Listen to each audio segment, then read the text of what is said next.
Bienvenue sur S'ouvrir à l'amour, le podcast qui va t'aider à transformer ta vie amoureuse. Je suis Sandy Kaufmann, coach de vie certifiée. Sur ce podcast, je t'aide à comprendre et à changer tes mécanismes en amour afin de rencontrer la personne qui te correspond et construire une relation de couple épanouie. Tu y trouveras des réflexions, des exercices concrets tirés de mon activité de coach et de l'approche psycho-corporelle que je pratique, ainsi que des conversations inspirantes avec des experts ou des personnes comme toi et moi qui t'expliqueront leur chemin personnel pour s'ouvrir à l'amour.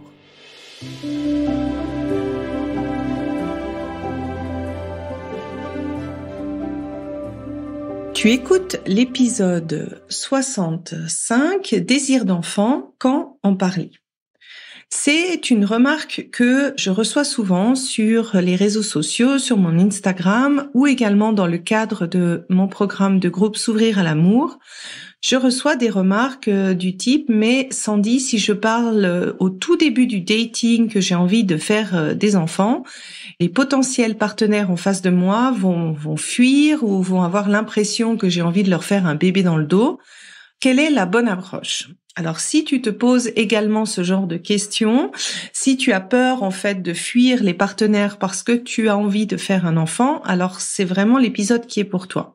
Pour moi, en fait, le désir d'enfant, c'est quelque chose qui est important de clarifier à différentes étapes de votre relation et donc pas forcément à faire une seule fois. Pourquoi ? Tout simplement pour vérifier si chacun des partenaires est toujours sur la même longueur d'onde.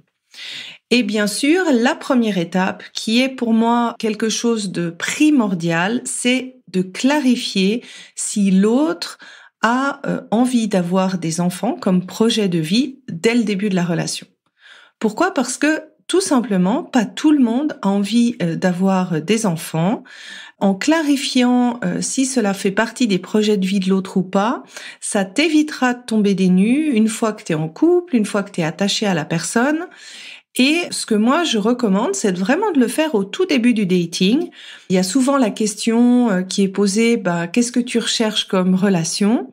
Et au moment où on te pose cette question, c'est un très bon moyen de toi préciser dans quelle phase de vie tu es. Par exemple, en disant, moi, je suis dans une phase de vie où je me vois me mettre en couple, je me vois fonder une famille si je rencontre le bon partenaire. Et toi ? Et en faisant ça, en fait, tu vas déjà voir si, a fortiori, l'autre partenaire a envie d'avoir des enfants ou pas. Si toi, tu n'es pas sûr de vouloir des enfants, c'est pas une question que tu as besoin de clarifier. Mais sois consciente, en fait, que cette indécision comporte, en fait, un danger, dans le sens où si toi, tu n'es pas clair, tu vas peut-être avoir des partenaires qui, en face, ne seront pas clairs sur ce même sujet. Et donc, si, après quelques années de relation, toi, le désir d'enfant vient, tu as 50% de chances que ça marche, mais aussi 50% de chances que ça marche pas. Donc, si tu veux un petit peu affiner de ton côté, en fait, si tu veux avoir un enfant ou pas, je t'invite à écouter l'épisode 64 que j'ai fait avec Anne-Lise Pernotte, parce que pour moi, c'est vraiment une question à clarifier par soi-même parce qu'il y a un impact assez important dans le dating. En tout cas, moi, c'est ce que je recommande toujours dans le cadre du programme S'ouvrir à l'amour. Et pour illustrer ça, j'avais envie de donner l'exemple d'un client, un homme, qui avait jamais pensé à demander à sa future femme si elle voulait des enfants après le mariage. Et après le mariage, il lui a tout simplement demandé quand est-ce qu'ils allaient s'y mettre. Et en fait, elle, à ce moment-là, elle lui a répondu qu'elle ne se voyait pas du tout mère. Elle en avait jamais parlé avant et comme il n'avait jamais abordé le sujet, elle pensait que c'était pas un problème. Et lui, par contre, il était sous le choc parce que pour lui, en gros, toutes les femmes veulent avoir des enfants. Il n'avait pas pensé à clarifier ce point. Et il s'est donc retrouvé face à un choix difficile, c'est soit de quitter la femme qu'il aime, soit de renoncer à son désir d'avoir un enfant. Et j'ai pris cet exemple parce que il faut pas tomber sur, évidemment, il aime bien jouer avec les enfants, ça veut dire qu'il a envie d'avoir un enfant. Elle aime bien s'occuper de sa nièce, ça veut dire qu'elle a envie d'avoir un enfant. Donc, ne pas se baser, en fait, sur des suppositions et vraiment clarifier ce point le plus tôt possible.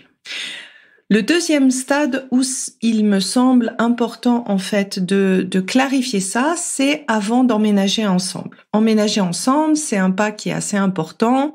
Vous lâchez potentiellement vos appartements, peut-être un des deux va changer de ville.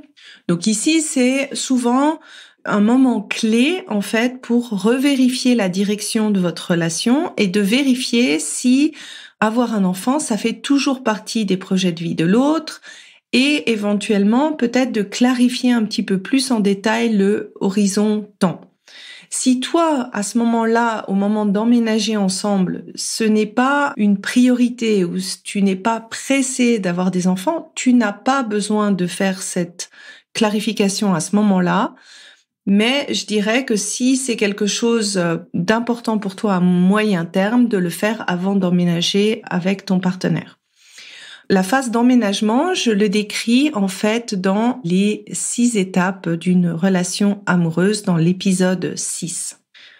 Et je dirais le troisième moment, c'est quand toi tu te sens prête. C'est important à ce moment-là de lancer la discussion et c'est un peu une illusion de se dire ça va arriver comme ça d'un seul coup, l'autre va être d'accord et on va s'y mettre directement. C'est souvent normal d'avoir plusieurs itérations, plusieurs discussions avant de vraiment commencer à se mettre en route pour avoir un enfant.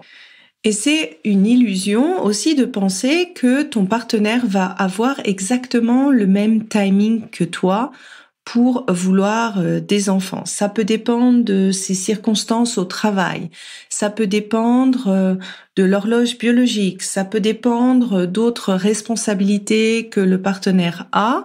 Et donc, c'est aussi normal de rentrer un peu dans une phase de discussion, de négociation entre les deux partenaires pour prendre la décision à partir de quand on a envie de s'y mettre. Ce qui arrive également, c'est que toutes les inquiétudes qu'on peut avoir au moment de faire un enfant, donc toute la responsabilité que ça a d'être un bon parent, c'est au moment de ces discussions, souvent, avant de prendre la décision, qu'elles vont ressortir. Donc ici, pas de panique, c'est aussi quelque chose de tout à fait normal. Ce que moi, je te conseille, c'est déjà, toi, de parler de ton désir d'enfant, de parler de quand tu aimerais avoir des enfants, pourquoi tu vois ton partenaire être le père ou la mère de tes enfants, pourquoi c'est le bon moment pour toi, pourquoi tu as envie de le faire maintenant, etc., etc. Et ensuite, c'est une bonne opportunité de parler des inquiétudes, en fait, de chacun, d'être un bon parent. Les inquiétudes typiques qui peuvent ressortir, c'est est-ce qu'on peut assumer financièrement un enfant? Est-ce que je suis pas trop vieux? Est-ce que je suis pas trop jeune? Quel peut être l'impact d'avoir un enfant sur ma vie de couple, sur mon travail, sur ma liberté? Également dans un contexte en fait de changement climatique, on peut avoir une certaine anxiété de faire des enfants dans ce contexte-là. Et bien sûr, tout ce qui va ressortir du passé, c'est-à-dire que si on a eu une relation difficile avec son propre père ou sa propre mère, eh bien, il peut y avoir aussi la peur de répéter le même modèle parental, etc., etc. Et tout ça, en fait, c'est des inquiétudes qui sont normales, qui sont saines, et qui sont aussi importantes à discuter à deux pour déjà que chaque partenaire ait un peu conscience du challenge potentiel que l'arrivée d'un enfant peut avoir pour l'autre. Et là, moi, ce que je recommande, c'est au lieu de parler de cela de manière constante, je recommande de vous fixer un peu des rendez-vous ou des moments pour en parler, sans forcément prendre une décision, mais le but étant que on aborde, chaque personne en fait aborde chaque inquiétude qu'elle a et que vous échangiez là-dessus pour voir en fait si c'est vraiment une vraie inquiétude, si c'est plutôt une peur, etc., etc. Alors pour te citer mon cas personnel, mon mari, lui, il a eu besoin de faire un tableau Excel pour voir si il pouvait assurer financièrement notre enfant même si je perdais mon travail.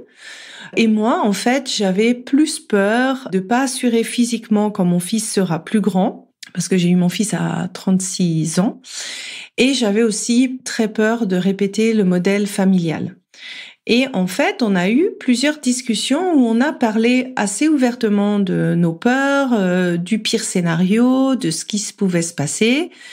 Et ça nous a permis, en fait, de nous apaiser chacun de notre côté sur les peurs qu'on avait.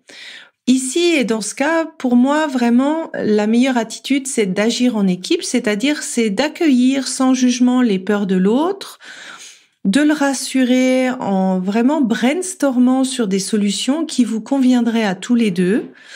Bien sûr, vous pouvez pas tout anticiper, mais je trouve que c'est un vrai bon signe de voir que vous posez les bonnes questions, que vous avez des inquiétudes qui sont tout à fait normales pour savoir si vous voulez ou si vous pouvez assumer un enfant.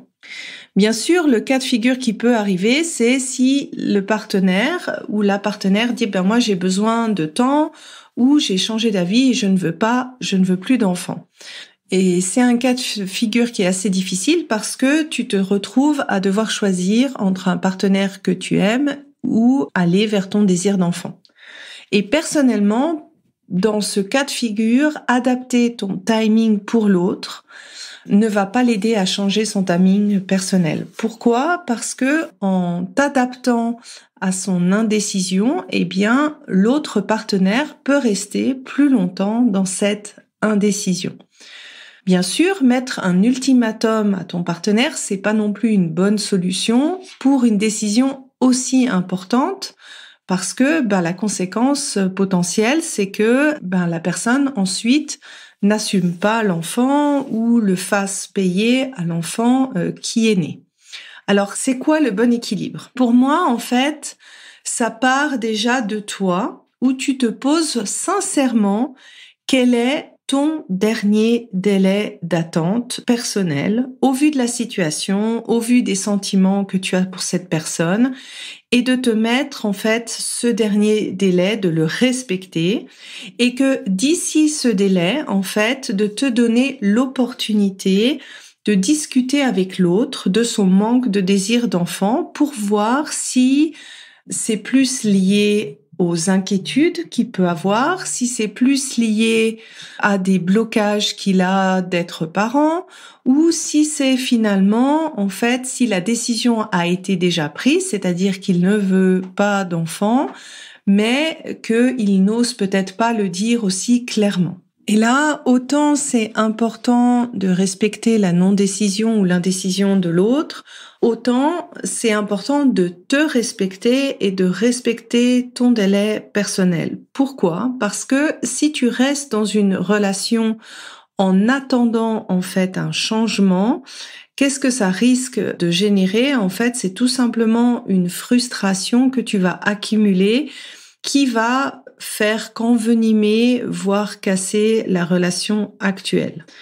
Et j'espère qu'en écoutant ça, tu peux comprendre la difficulté que ça a de prendre cette décision-là et pourquoi je recommande de parler du désir d'enfant beaucoup plus tôt et à plusieurs étapes de la vie de couple, justement pour éviter cette prise de décision finale. Alors j'espère que cet épisode sur le désir d'enfant, quand en parler, t'aura plu.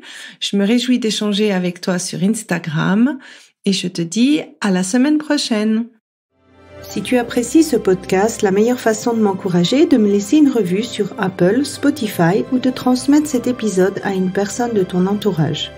Et si tu es prête à t'ouvrir à l'amour et à transformer ta vie amoureuse, je t'invite à rejoindre mon programme de coaching S'ouvrir à l'amour ou de consulter mes programmes d'auto-coaching en ligne. Tous les détails se trouvent sur mon site sandykaufman.ch. Et n'oublie pas, il n'y a que tes peurs qui te séparent de l'amour.